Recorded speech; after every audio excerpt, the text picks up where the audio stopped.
Good morning everyone, welcome back to my channel. আজ 1 November. কাল যেহেতু কালী পুজো ছিল তাই রিচ খাওয়া দাওয়া হয়েছে। রাতেও একটু ফুলকপি ডিম এইসব খাওয়া হয়েছে। তাই পেট ঠান্ডা করার জন্য কালকে রাতে মৌরি আর মিচড়ি ভিজিয়ে রেখেছিলাম। আমরা তিনজনে খেয়ে নিয়েছি। তিনার তখনও ব্রাশ করা হয়নি বলে ওকে দেওয়া হয়নি, এখন ওকেই দিচ্ছি। লাস্ট ছিল। পাশের প্যান্ডেলটাতে কালকে রাতে পুজো দিয়ে এসেছিল, সেটা তো নিয়ে আসা হয়নি, তাই জন্য ওদেরকে বললাম এই শরবতটা খেয়ে গিয়ে নিয়ে আয়, এরপরে দুজনে গিয়ে প্রসাদ আনতে যাবে।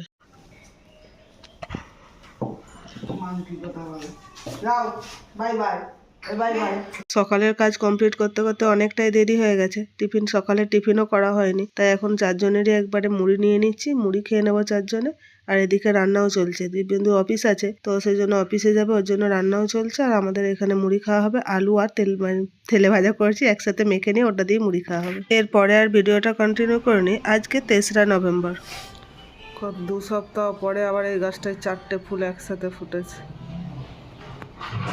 আর আজ যেহেতু ভাইফোঁটা আছে, তাই তিশা সকাল সকাল উঠে স্নান করে নিয়েছে আর দিয়ে এখন মিউজিক বাজাতে বসেছে। আর কালী পুজোর পরের দুদিন একটু মেঘ মেঘ করেছিল, তবে আজকে মনে হচ্ছে রোদ উঠেছে, মেঘটা একটু পরিষ্কার।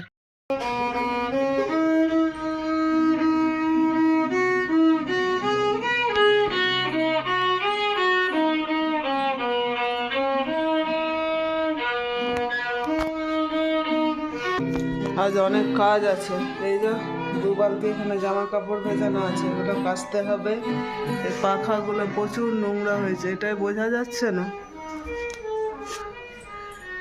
প্রচুর নোংরা হয়েছে পাখাগুলো, এগুলো পরিষ্কার করতে হবে। তার আগে এখানে বিছানা দিব্যেন্দু বাজার করতে চলে গেছে। মাছ মাংস বাজার সব কিছু করে নিয়ে আসবে। এই বিছানাগুলো তুলবো, তারপরে এই পাখাগুলো পরিষ্কার করব। এইখানে জামা কাপড়গুলো তুলে গোছাতে হবে। মেশিন প্যাকিং করছে, এটাতে কি জামা কাপড় দিতে হবে। এই যে এখানে জড়ো করে রাখা আছে, এগুলো ওতে কাচতে দিয়ে দেবো, তারপর বালতিরগুলো কাচবো। আর এখানে একটা এই যে বাঁদর ঘুরে ঘুরে বেড়াচ্ছে। টিনাকে ঘর থেকে বের করে দিয়ে আমি এরপর আমার কাজে লেগে গেছি। নিচের বিছানাটা গুছিয়ে নিয়েছি, কারণ এসিতে শোয়া হয়েছিল তো, তাই নিচে বিছানা হয়েছিল। না হলে তো এই পাখার নোংরাগুলো গিয়ে বিছানার মধ্যেই পড়বে। আর টিনাকে ঘর থেকে না, রুম থেকে বিছানাটা গুছিয়ে নিয়েছি। আর এই পাখাগুলো পরিষ্কার করা হয়েছিল পুজোর আগে, মহালয়ের আগে, কিন্তু তারপরে আর পরিষ্কার করা হয়নি। এই কয়েকদিনের মধ্যে এত নোংরা হয়ে গেছে, তাই ওগুলো পাখাগুলো সব পরিষ্কার করে নিলাম। 3টে ঘরে নয়, সব পাখাগুলো 5টা পাখাই পরিষ্কার করে নিয়েছি। এরপর সব ঘরে ঝুলগুলোও ঝেড়ে নিচ্ছি, নিয়ে তারপরে একবারে বেডশিটগুলো উঠিয়ে দেবো।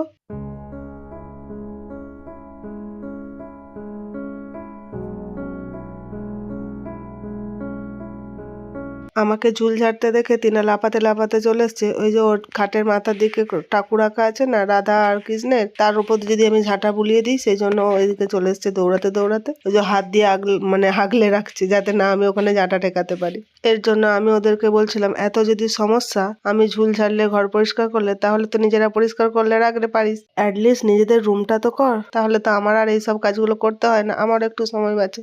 অবশেষে 1.5-2 ঘন্টা কাজ করার পরে আমার সব কাজ কমপ্লিট হলো। এই যে পাখাগুলো পরিষ্কার করে নিয়েছি, ঘরের ঝুলও ঝাড়া হয়ে গেছে। বেডশিটগুলো তুলে নিয়ে কাচতেও দিয়ে দিয়েছি, দুটো ঘরেরই। এই ঘরেরও দিয়ে দিয়েছি, ওই ঘরেরও দিয়েছি। আর যে জামা কাপড়গুলো ব্যালকনিতে মেলা ছিল সেগুলোও গুছিয়ে নিয়েছি। যেগুলো মেশিনে দিয়েছিলাম তখন, সেগুলো এখন কাঁচা হয়ে গেছে, এগুলো এখন মিলে দিয়েছি এই যে বাইরে। আর মেশিনে বেডশিটগুলো কাচতে দিয়েছি, সেগুলো প্রায় অনেকটা কাঁচা হয়ে গেছে। আবার ধোয়া চলছে। সেটা মেশিনগুলোতে বেডশিটগুলোতে জলটা কম লাগছে, ওয়াটার লেভেলটা চলো একটু বাড়িয়ে দিই। এই যে বাড়িয়ে দিলাম। এরপরে এটা হতে থাক। তখন চলো, দিব্যেন্দু তো চলে এসেছে বাজার থেকে। বাজারগুলো দেখি। এরপর দিব্যেন্দু বাজার গোছাচ্ছিল, আমি দেখে এখানে আসলাম। এরপর চলো, মাছ নিয়ে এসছে অনেকগুলো। সেই মাছগুলো যে বাজার নিয়ে এসেও একদম গুছিয়েও দিয়েছে। আর মাছ নিয়ে এসছে 3 রকমের। রুই মাছ নিয়ে এসছে, ওটা কাটিয়ে নিয়ে এসেছিলো, সেটাও ধুয়ে দিয়েছে। আর এটা হচ্ছে যে বড় বড় চিংড়ি মাছ। আর নিয়ে এসছে পমফ্লেট মাছ। আর এখানে আজকে যেহেতু ভাইফোঁটা, তাই একটু মাটন রান্না হবে, তাই মাটন নিয়ে এসছে। এখানে দুধটা একটু গরম করতে বসিয়ে দিয়েছি, ওটা ফুটে গেলে তারপর পায়েস বানাবো। আর এই দুটো সবজি ঢেঁড়স আর বরবটি, এগুলো আগের সপ্তাহে সেটা রয়ে গেছিলো। এই যে রুই মাছগুলো ধুয়ে রেখে দিয়েছে, এগুলো 2টো কৌটোয় রাখলে তো হবে না, আর 3 রকম মাছ আছে, তাই জন্য এগুলো সব আমি একটা কৌটোর মধ্যে করে রাখবো। চলো ওটা করে নিই। রুই মাছগুলো গুছিয়ে দিয়ে পমপ্লেট আর চিংড়ি মাছও কেটে ধুয়ে নিয়েছি, সেগুলোও গুছিয়ে তুলে দিয়েছি। হাতটা ভালো করে ধুয়ে নিয়েছি। এখন এরপর পায়েস বসেছি। পায়েসটা অনেকটা হয়ে গেছে, মানে সেদ্ধ হয়ে গেছে, চালটা অনেকটা সেদ্ধ হয়ে গেছে। তাই এর মধ্যে এখন কাজুগুলো একটু ভেঙে ভেঙে দিয়ে দিচ্ছি আর কিশমিশগুলো এখন দিয়ে দেবো। আর যেটায় দুধ গরম করেছিলাম আগে, সেই জায়গাটাতে আমি বাতাসাগুলো জল দিয়ে একটু ফোটাতে দিয়েছি। না হলে কি হয়, এই দুধের মধ্যে এই বাতাসাগুলো দিলে অনেক সময় কেটে যায়। তো এটা জল দিয়ে ফুটিয়ে দিলে আর কেটে যাবে না। একটু জল দিয়ে ফুটিয়ে নিলাম, তাহলে কাঁচা বাতাসার যে কাঁচা একটা গন্ধ থাকে, সেরকম গন্ধটাও চলে যাবে ফোটানো হয়ে গেলে। এরপর পায়েসটা হয়ে গেলে ওটা অফ করে দিয়ে তারপরে এই জলটা ঢেলে দেবো, মানে এই বাতাসার যে জলটা ফোটাচ্ছি এই জলটা দিয়ে দেবো ওর মধ্যে, পায়েসের মধ্যে। আর যেহেতু আমার অনেক কাজ আছে, তো সেই কাজের মাঝখানে আমাকে রান্না করতে হবে, তাই জন্য সকালেই আমি বাসি জামা কাপড় চেঞ্জ করে নিয়েছিলাম। তাই এই সব কাজ করতে করতেই মাঝে মধ্যে একটা করে রান্না হচ্ছে। চলো এরপর তো সেই বালতিতে ভেজানো জামা কাপড়গুলো এখনো কাঁচা হয়নি, তাই এই সবজিটা কেটে নিই, নিয়ে কেটে গুছিয়ে নিয়ে এখানটা, তারপরে আমি জামা কাপড়গুলো কাচবো, তারপরে গিয়ে স্নান টান করে নিয়ে একবার রান্না বসাবো। আমার ভিডিও এখন টিনা করে দিচ্ছে, আর আমি ওকে বকা দিচ্ছিলাম এই সবজি কাটতে কাটতে, কারণ ও আমার ভিডিও করতে করতে ডান্স করছে। বাইরে প্যান্ডেলে মাইক বাজছে, তো মানে গান বাজছে, সেই গানের তালে ও ডান্স করছিল। তাই জন্য ওকে বকা দিচ্ছিলাম যে আমার ভিডিও যদি কোনো কেঁপে গেছে না, তো তোকে আমি পিটানি দেবো। দুজনে তো সকালে স্নান করে নিয়েছিল, বাট চুলগুলো সব আটকে রেখেছিল ক্লিপ দিয়ে, তাই চুলগুলো এখনো পর্যন্ত ভেজা আছে। সে এখন চুলগুলো খুলেছে। ওদের বোধহয় 1:30 থেকে না 1:10-15 থেকে কোথাও একটা শুভ সময় দেখেছিল, সেই টাইমে ওদের শুরু হবে, তার আগে করা যাবে না। সবাই বলেছে, বাট ওদের করা যাবে না, তাই এখন শুরু করেছে। আমার সব কাজ কমপ্লিট হয়ে গেছে, বাট রান্না এখনো হয়নি, রান্না চলছে। তার মাঝেই আমি এখানে এসেছিলাম। দিব্যেন্দু শাক বাজিয়ে দিচ্ছে আর আমি রান্না করছিলাম। তাই আমি কি, ওরা মন্ত্রটা ভুলে গেছিলো আর কি, ভাইফোঁটার মন্ত্র। তো সেটা আমাকে জিজ্ঞাসা করছে। দিব্যেন্দু পিছন থেকে শাক বাজিয়েই চলেছে, ওই জন্য তিশা ওকে বারণ করছে, আই দাঁড়াও না, আগে মা কি বলছে শুনতে দেবে তো। আগের বছর তো বাড়ি গেছিলাম ফোঁটার জন্য, তিনাও আমার ভাইপোদেরকে ফোঁটা দিয়েছিল, বাট এবছর তো এখানেই আছি, কারণ ওর পরের দিন থেকে স্কুল খুলবে। আজকে সানডে, পরের দিন মানডে থেকে তো স্কুল খুলবে, তাই সম্ভব নয় আর যাওয়া। তিশা তো ফোঁটাটা দিয়ে দিল, এরপর কিভাবে তাপ দেবে সেটা আর খুঁজে পাচ্ছে না। কিভাবে যে দিচ্ছে, মনে হচ্ছে আগুনের তাপটা উড়িয়েই দেবে। এরপর কোন মিষ্টিটা খাওয়াবে সেটাও আবার খুঁজে পাচ্ছে না। একবার এই মিষ্টিতে হাত দিচ্ছে, তো একবার ওই মিষ্টিতে হাত দিচ্ছে। তো তিশার কমপ্লিট হয়ে গেল, এরপর তিনার দেওয়া শুরু।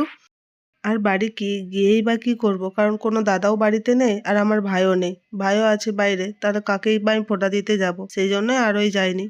তবে আমি এই ফার্স্ট টাইম চৌকাঠে ফোঁটা দিয়ে রাখলাম। চলো, সে যাই হোক, কিছু তো করার নেই।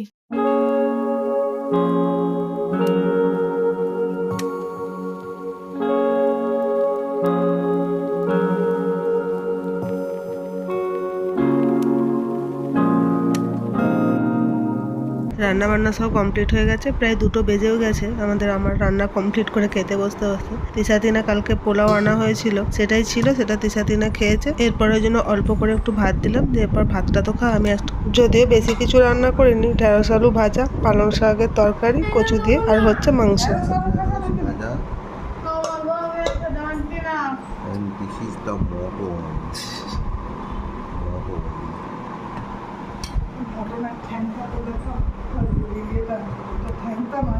This is the motor house.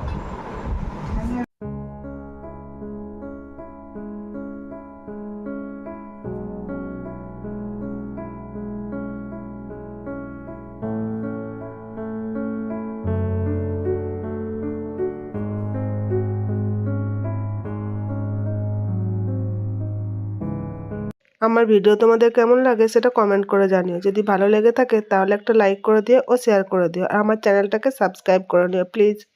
Lunch করে নিয়ে সব বাসন টাসন ধুয়ে নিয়ে একটু রেস্ট করছিলাম। এখন সন্ধে হয়ে গেছে, সন্ধে টন্ধে দেখিয়ে নিয়ে তিনা বলেছিল আজকে আইসক্রিম খাবে, তাই জন্য ওরা আইসক্রিম কিনতে বেরিয়েছিল। আর কালী পুজোর দিন যে বাজিগুলো নিয়ে আসা হয়েছিল, কালী পুজোর আগের দিন, সেই বাজিও কিছু রয়ে গেছিলো, সেটাও আজকে অল্প একটু বাজি ছিল, সেটা আজকে ফাটিয়ে নিল। তারপরে আইসক্রিম কিনতে আমাকেও বললো দিব্যেন্দু, চলো 4 জনে মিলেই যাই আইসক্রিম কিনে নিয়ে আসি। তাই আইসক্রিম কিনে নিয়ে এসে, আর ওখানে দোকানে খাওয়া হয়নি, বাড়িতে এসেই খাওয়া হচ্ছে। দুপুরের ভাত আর মাংস রয়ে গেছে, সেটাই রাখতে হবে, তাই রান্নার কোনো চাপ নেই। তাই আরাম করে বসে বসে এখন আইসক্রিম খাওয়া চলছে।